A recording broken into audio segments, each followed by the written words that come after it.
జీవితం అందరికీ వడ్డించిన విస్తరి కాదు. ఎంతో కష్టపడితే కానీ 4 వేళ్లు నోట్లోకి వెళ్లలేని వారు ఎందరెందరో ఉన్నారు. తమిళనాడులోని తిరుప్పూర్ జిల్లా పల్లాడంకి చెందిన 30 ఏళ్ల దేవి పట్టభద్రురాలు. ప్రభుత్వ ఉద్యోగం కోసం కాలయాపన చేయకుండా తన చదువుకు తగ్గ పని కాదని తెలిసిన ఓ సెలూన్లో శిరోజాలను కత్తిరిస్తూ గెడ్డాలు గీస్తూ తన కుటుంబం కోసం సంపాదిస్తూ ఉంది. నిజానికి మహిళలైతే ఏ బ్యూటీ పార్లర్లో నడుపుతారు, లేదంటే వేరే ఏదైనా ఉద్యోగం చేస్తారు. కానీ దేవి మాత్రం సెలూన్ నడుపుతూ కుటుంబాన్ని పోషిస్తోంది.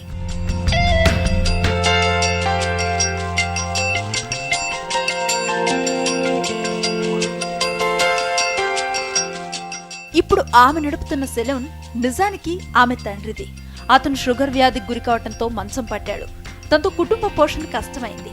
మరో పని చేతకాక అప్పటికప్పుడు పని దొరక్క చిన్నతనం నుండి తండ్రి చేసే పనిపై కొంత అవగాహన ఉండటంతో దేవి క్షురక వృత్తిని చేపట్టేందుకు సిద్ధమైంది. తొలుత ఆమె తండ్రి, కుటుంబ సభ్యులు ఆమెను వారించారు.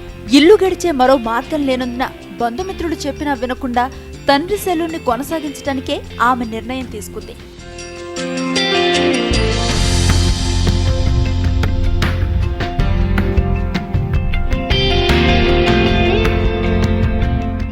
రోజు ఉదయమే దేవి సెలూన్ తెరుస్తుంది.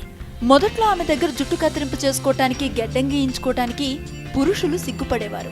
సంశయంతో కొందరు వెనక్కి వెళ్లిపోతూ ఉండేవారు. కొందరైతే ఆమె పరిస్థితిని అర్థం చేసుకోకుండా రకరకాలుగా మాట్లాడేవారు. అయినప్పటికీ దృఢ సంకల్పంతో ఉన్న దేవి వెనక్కి తగ్గలేదు. తొలుత కొందరు తల్లులు తమ పిల్లల్ని తీసుకువచ్చి దేవి వద్ద జుట్టును కత్తిరింపు చేసేవారు. తండ్రి చేసే కులవృత్తిని చిన్నతనం నుంచి చూసి ఉండటంతో ఆ పనిలో ఆమె మెలకువలను నేర్చుకుంది. చిన్నపిల్లలకు ఆమె శ్రద్ధగా జుట్టును కత్తిరించేది.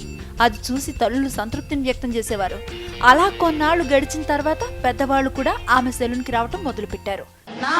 சின்ன வயசுல இருந்தே எங்க அப்பாவோட தான் நான் வளர்ந்தேங்க. எங்க அப்பாவோட தான் கடையில வளர்ந்தேங்க. எப்பவுமே கடையில தான் இருப்போம். வீட்டுல இருந்த நேரத்தை விட கடையில இருந்த நேரத்தை அதிகம். ஸ்கூலுக்கு போனாலும் சரி, காலேஜ் போனாலும் சரி, வேலைக்கு போனாலும் சரி, கடையில தான் இருந்துருந்தேன். எப்படியாவது அந்த தொழில கத்துக்கணுங்கிறது என்ற ஆசையாகவும் இருந்தேன். ஆனா அன்னைக்கு கத்திரிக்கோளும் சீப்பும் எடுக்க வேண்டிய சூழ்நிலைக்கு அன்னைக்கு நான் தள்ளப்பட்டேன். పని పట్ల శ్రద్ధ పెట్టడంతో అందరికీ దేవి చక్కగా క్రాఫ్ట్ చేసేది. తన సెలూన్కి వచ్చేవారు చెప్పేది శ్రద్ధగా వింటూ ఎవరికి ఎలాంటి క్రాఫ్ట్ కావాలో అలాగే చేసేది. దీంతో ఆమె సెలూన్కి క్రమంగా రద్దీ పెరిగింది. ఇప్పుడు తిరుప్పూర్ జిల్లాలోని దేవి సెలూన్కి మంచి పేరుంది. చుట్టుపక్కల ఊళ్ళ వాళ్లే కాదు, అక్కడికి ఏదైనా పని మీద వచ్చేవారు కూడా అక్కడికి ప్రత్యేకంగా వెళ్లి క్రాఫ్ట్లు, గెడ్డాలు చేయించుకుంటున్నారు.